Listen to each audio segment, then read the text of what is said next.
Kwanza kabisa tunamshukuru Mungu kwa ulinzi wake ambao ametulinda tangu mwezi wa kwanza mwaka 2025 hadi mwisho wa mwaka wa 2025 na kutuingiza pia katika mwaka mpya wa 2026.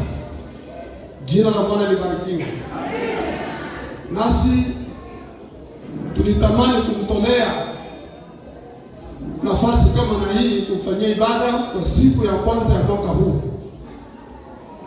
na ndio maana tumekusanyika hapa kumshukuru Mungu,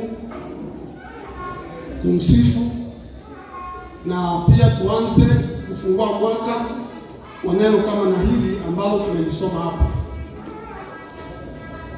Mimi nilikuwa nimeandaa somo lingine tofauti na hili, lakini ilikuwa siku moja nipo kwenye usingizi, nikaona ninahubiri neno hili la kufunguliwa. Amen.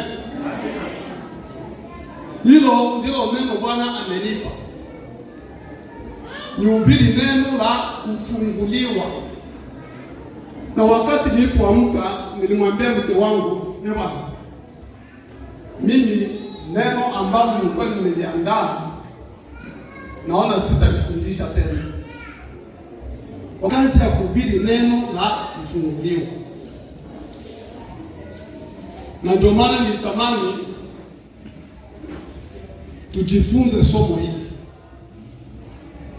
somo la kufunguliwa. Na kama ainisho neno hili, kufunguliwa ni kuwekwa huru au kuachiwa toka sehemu uliozuiliwa au kushikiliwa. Mfano, kufungwa gerezani kwa kosa fulani au kushikwa mateka vitani. Ni hapo tunaona mtu anafungwa.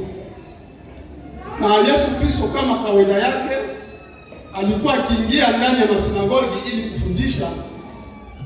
Na hapo tuliposoma, aliingia katika sinagogi la kwao Nazareti, mahali alipolelewa, na ni hapo alipokulia.